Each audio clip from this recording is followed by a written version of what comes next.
यानी शिव कुमार मानते हैं हवाई संघर्ष के शुरुआती चरण में भारतीय वायुसेना के पाकिस्तानी सेना के हाथों नुकसान उठाना पड़ा।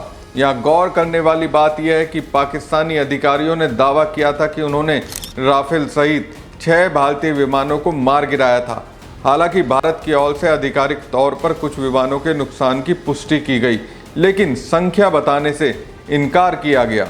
कैप्टन शिव कुमार के बयान के बाद उठ रहे सवालों के बीच इंडोनेशिया के भारतीय दूतावास ने एक एक्स पर पोस्ट लिखा। हमने एक सेमिनार में रक्षा आतिशे द्वारा किए गए प्रेजेंटेशन से जुड़ी मीडिया रिपोर्ट्स देखी हैं। उनके बयान को संदर्भ से हटाकर पेश किया गया है और मीडिया रिपोर्ट्स में उनके प्रेजेंटेशन की मंशा और मुख्य बातों को गलत तरीके से बताया गया है। प्रेजेंटेशन में यह बताया गया था कि भारतीय सशस्त्र बल जनता की ओर से चुनी हुई सरकार के अधीन काम करती है, जो हमारे पड़ोसी कुछ देशों से अलग है। ये भी समझाया गया था कि ऑपरेशन सिंदूर का उद्देश्य केवल आतंकी ठिकानों को निशाना बनाना था और भारत की कार्रवाई उकसावे वाली नहीं थी। रक्षा अताचे कैप्टन शिव कुमार से पहले भारत के chief of defence staff general Anil Chauhan ने सिंगापुर में बात करते हुए स्वीकारा था कि 7 मई को पाकिस्तान के साथ संघर्ष में भारतीय वायुसेना के कुछ लड़ाकू विमान नष्ट हुए थे। इस संबंध में उन्होंने संख्या बताने से इनकार करते हुए कहा था कि भारत ने इस नुकसान से सबक लेकर सुधार किए हैं। इंडोनेशिया सेमिनार में भारतीय रक्षा अताशे कैप्टन शिव कुमार ने कहा, नुकसान के बाद हमने अपनी रणनीति बदली और सैन्य ठिकानों पर हमला किया।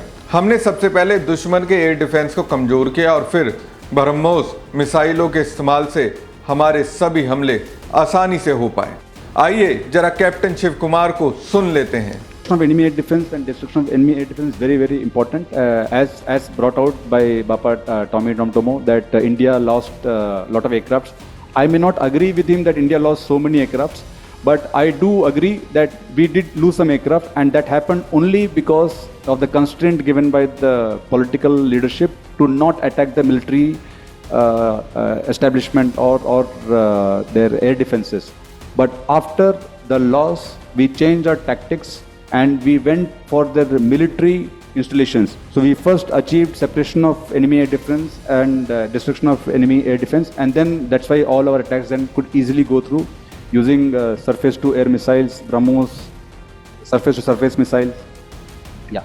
So loitering munitions and long. Captain Shiv Kumar के शब्दों से ऐसा लग रहा था कि वो 10 मई 2025 को भारत की ओर से अलग अलग पाकिस्तानी हवाई ठिकानों पर किए गए हमले का जिक्र कर रहे थे।